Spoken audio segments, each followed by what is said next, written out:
Só existe um Deus. Não importa o nome pelo qual você chama, você sempre está se referindo a esse ser supremo, o Criador, que obviamente é um incognoscível, nós não temos condições de... Ele não se incorpora a esse plano, ele transcende todas essas coisas. A melhora do mundo só pode ser feita por meio de ações puras e boas e de uma conduta louvável e digna. Nós fazemos o bem para quê? Nós fazemos o bem por quê? Para quem? E pensar sobre isso é uma parte fundamental para você seguir a fé Bahá'í. Você precisa ter o hábito de refletir sobre quem você é e quais as implicações de uma ação dentro da realidade que a gente vive.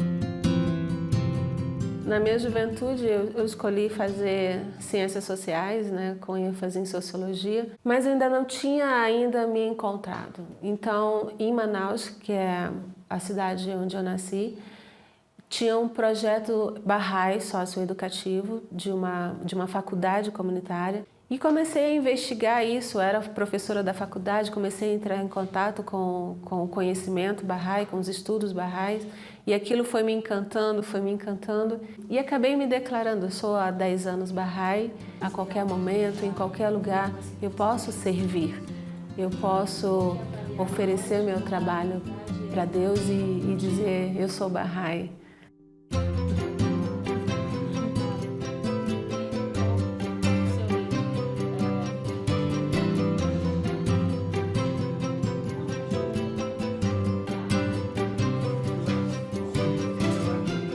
A fé Bahá'í é uma religião muito nova. Ela tem um pouco mais de 175 anos e surgiu na Pérsia, hoje o Irã. Em 1844 era uma época bem conturbada, de valores morais bem destruídos no Irã.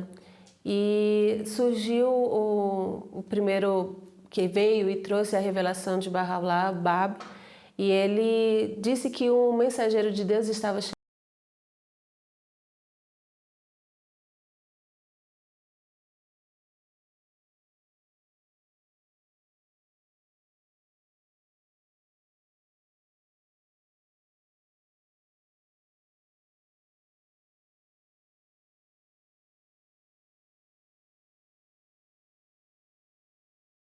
A palavra árabe que significa porta. Ele trazia ensinamentos para abrir e preparar o caminho para aquele que Deus irá manifestar. É assim que ele designa aquela pessoa que viria depois dele.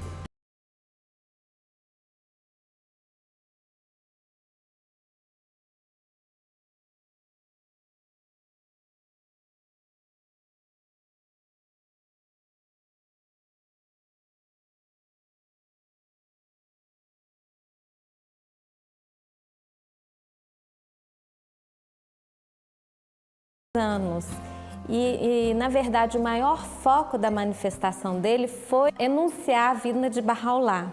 E essa pessoa a quem ele se referia era Baha'u'lláh, que é um título, significa glória de Deus, e que se manifestou em 1853. Baha'u'lláh, ele era membro de uma família de muitas posses. O pai, a família toda tinha uma posição alta no governo, mas Baha'u'lláh se diferenciava desde pequeno pela sua generosidade, pela sua cortesia. e tinha um senso de justiça muito apurado. E ele começou a ter uma conexão divina. Ele não sabia que era o mensageiro de Deus. Na verdade, a ele foi revelado que ele seria o prometido de todos os tempos. Depois disso, ele começou a revelar a proposta divina de gerar unidade na humanidade por meio de vários princípios. Esses ensinamentos iam contra tudo aquilo que os mulás, que são equivalentes a padres ou pastores, queriam para o Irã. Naquela época, as pessoas eram predominantemente analfabetas. Quem tinha o conhecimento e quem dizia o que era certo e o errado eram os mulás. Nesse desejo dele de transformar, de buscar, de conhecer, de lutar pela justiça, ele começou a ser perseguido pelo governo. E numa dessas perseguições ele foi preso e ali ele recebeu a revelação de que ele teria uma grande missão. Deus atesta que não há outro Deus salvo Ele. Seus são os reinos da revelação e da criação. Ele, em verdade, tornou manifesto aquilo que é a alvorada da revelação. Até o fim de sua vida, ele viveu uma vida de exílio. Ele não sofreu um martírio como o Bab, seu precursor, sofreu, que foi fuzilado. Mas ele foi sofrendo durante toda a sua vida até ter a sua morte em Barji, que é um outro local que fica em Israel, onde ele veio a falecer. És, em verdade, o que sempre perdoa, o generosíssimo. No início do século XX, Baha'is do mundo inteiro e eles começaram a receber uma missão de que eles deveriam viajar para os países onde não existia a fé Baha'i.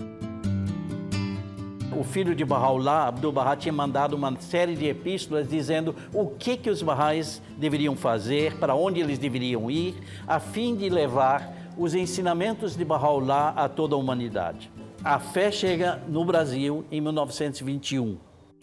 Uma Baha'i americana, chamava Leonora Armstrong, veio muito jovem para o Brasil, simplesmente com o desejo de que o povo brasileiro soubesse o que é a fé Baha'i. No Rio ela vai para Santos e mais tarde retorna para os Estados Unidos e quando volta definitivamente para o Brasil, ela vem e se estabelece na Bahia.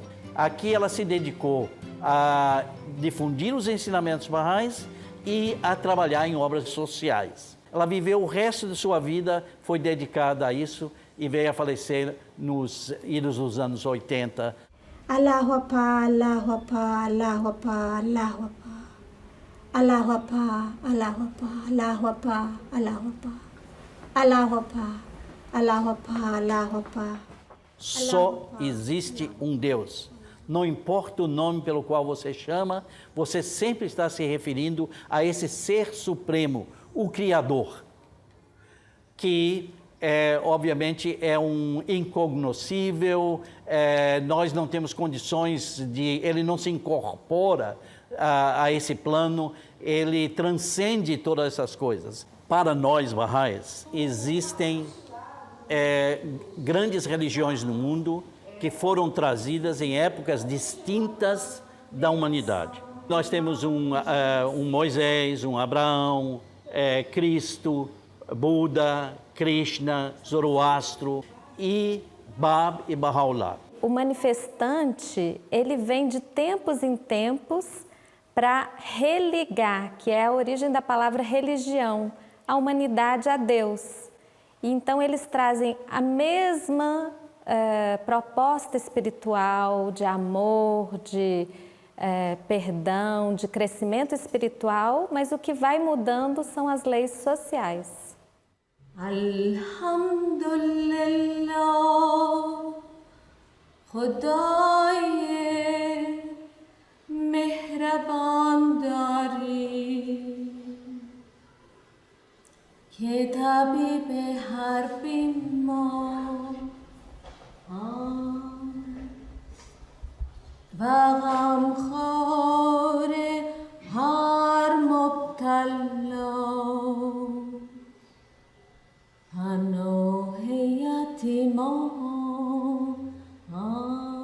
Baha'u'lláh prega princípios como a unidade na diversidade, a igualdade de direitos entre homens e mulheres, a livre pesquisa da verdade.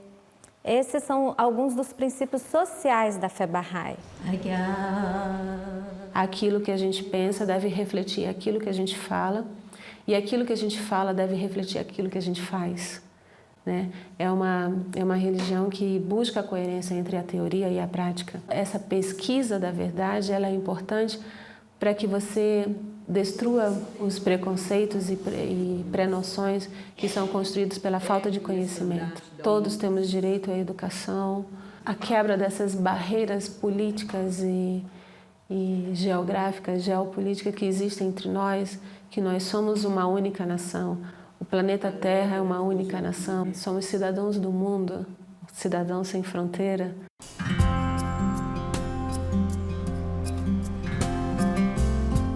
Antigamente eu falava assim, teve uma catástrofe lá nos Estados Unidos, graças a Deus que não foi aqui. Hoje a visão é outra. Meu Deus, são meus irmãos. Isso eu aprendi na fé. Ó tu, Senhor bondoso, une todos, faze as religiões concordarem e torna as nações uma só. Nós, Bahá'ís, acreditamos que essa ligação com Deus e o ser humano, não com a humanidade, ela é direta. Ela não necessita de ninguém no meio do caminho. Então, Deus sabe da sua limitação, da sua capacidade e da sua vontade de transformação. E você é aquele que pode, perante Deus, pedir, implorar, agradecer. E a ideia é que a gente possa, nesse momento, lembrar dos 7 Bahá'ís que estão presos de maneira injusta por apenas serem Bahá'ís. E aí a gente podia dedicar as orações de hoje para que o governo do Irã possa se sensibilizar com esse ato injusto. Perante a comunidade, todos os Bahá'ís são iguais. Têm todos os mesmos direitos, só exercem talvez funções distintas. Nós temos uma série de atividades que são organizadas pela administração Bahá'í. São 9 pessoas que são eleitas e essas 9 pessoas juntas, elas formam a administração local, nacional e internacional. E é a partir delas que são feitas as organizações da comunidade. Ó Deus, meu Deus, que desvanece minha angústia através de tua soberania e teu poder.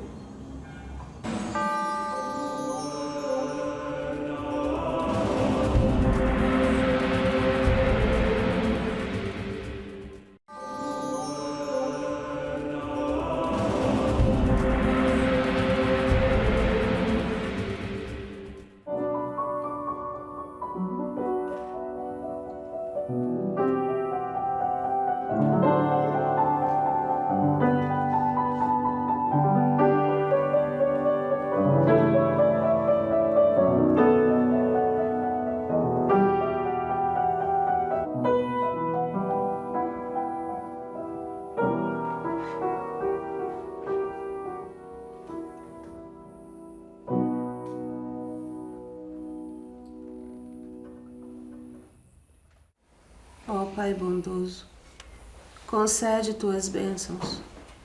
Não considere nossas faltas. Bahá'u'lláh deixou muitos ensinamentos escritos. Então, o que a gente faz é se encontrar, estudar esses ensinamentos e buscar praticá-los. Não existe um ritual diário de irmos a um templo. Bahá'u'lláh disse que a gente precisava fazer pelo menos uma vez por dia, ou 2 vezes por dia, ao amanhecer e ao anoitecer, uma oração.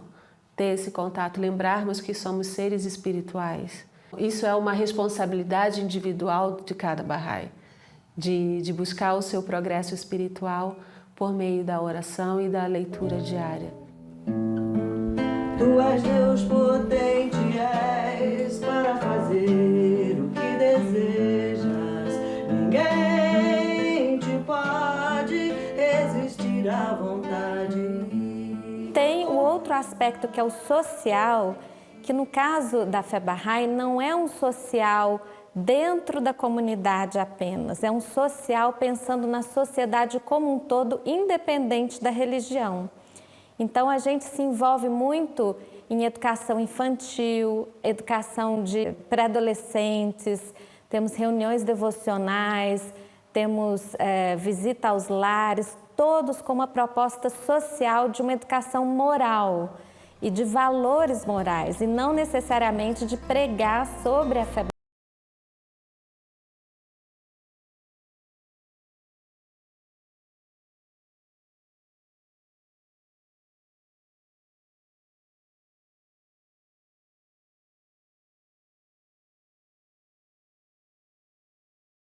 Só precisa definir, por exemplo, quem vai falar o que e em qual parte, né? Se vai falar no começo, se vai falar no final. Como é que ficou resolvido entre vocês? Eu vou falar sobre a dengue, eu sobre a causa.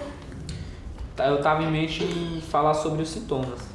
A comunidade tem um programa chamado Programa de Empoderamento Pré-Juvenil, e ele trabalha com adolescentes de 12 a 15 anos na busca da construção da sua identidade, na descoberta da sua potencialidade, trabalha a questão dos valores internos e tudo aquilo que a gente acredita. Tem a oportunidade de mostrar ao adolescente uma outra visão do mundo, uma visão positiva da adolescência, que é uma visão de que eu posso, se eu quero.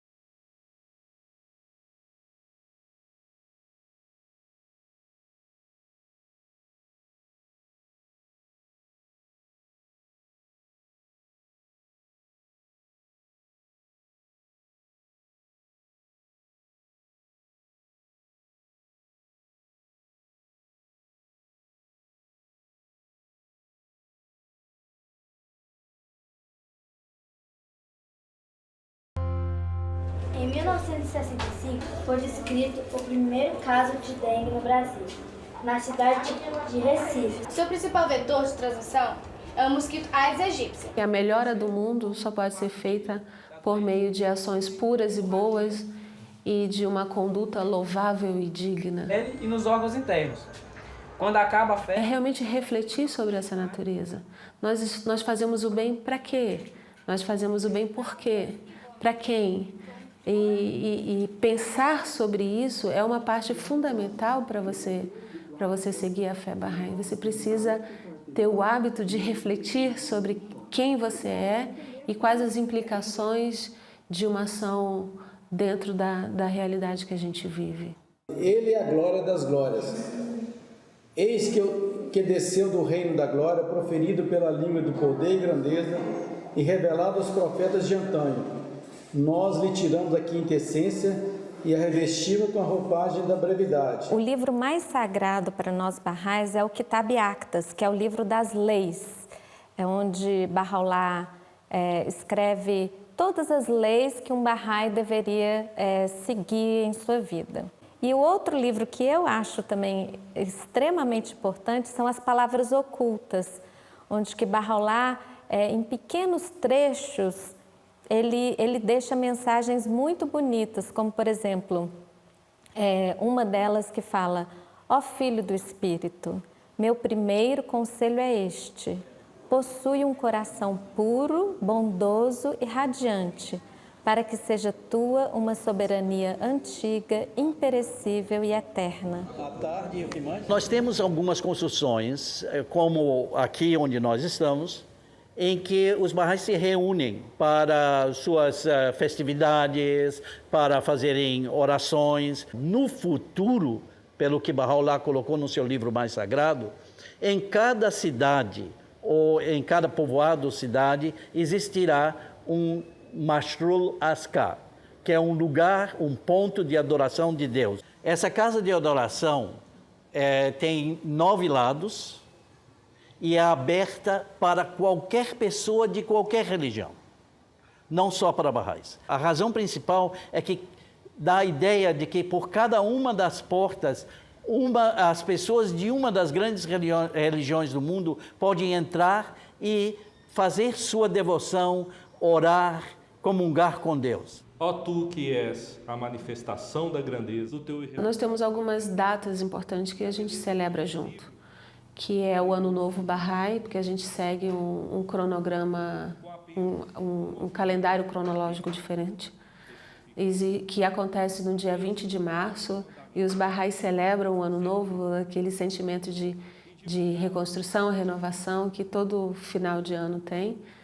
A gente tem os aniversários, que são as datas de nascimento do Bab, de Bahá'u'lláh, que também a gente celebra junto, a data de seu martírio. Nós temos o Festival do Rizwan, que é esse festival onde a gente se encontra para estudar, para meditar, para eleger novos representantes, para falar das boas novas. É um momento em que a Casa Universal de Justiça escreve ao mundo Bahá'í dizendo a sua mensagem para o ano. E um momento muito especial dentro da fé Bahá'í é o momento de preparação para o Ano Novo Bahá'í, que a gente faz um jejum, que a gente considera a limpeza espiritual, a purificação do corpo e a purificação da alma, da mente.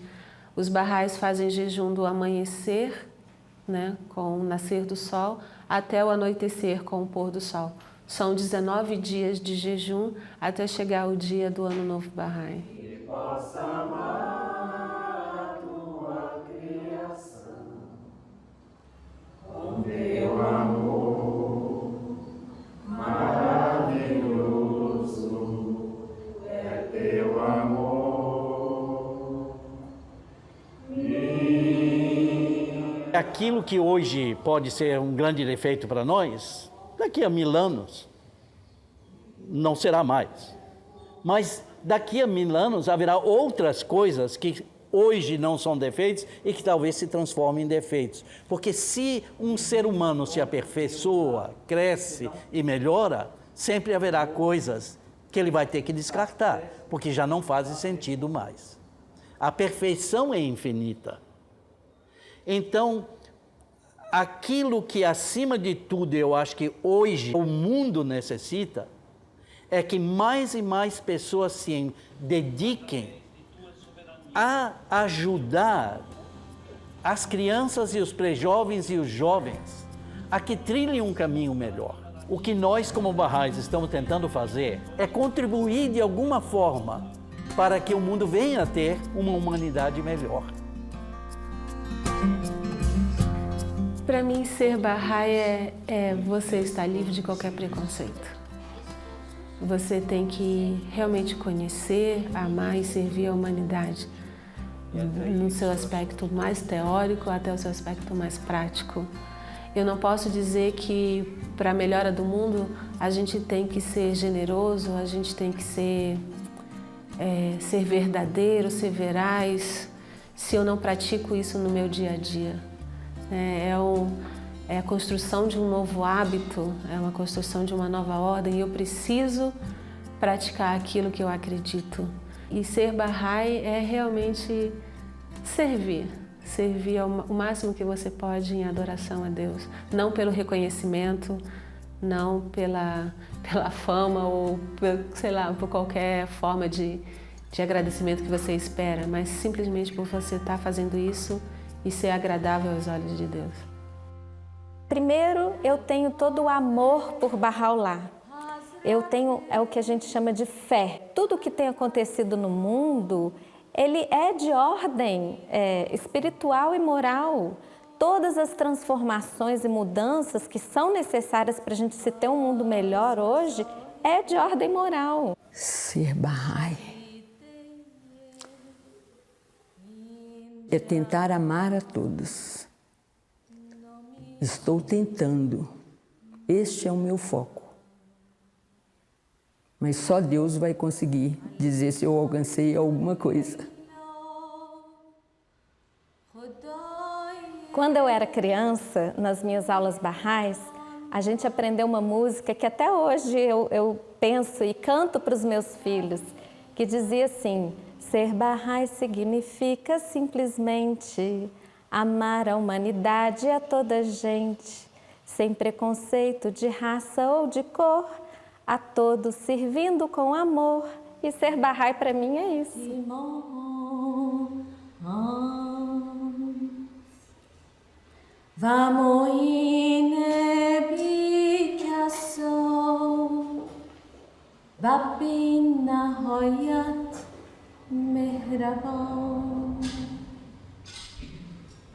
اگر بدانی که قلب عبدالبها چقدر مهربان است، البته از شدت فرح و سرور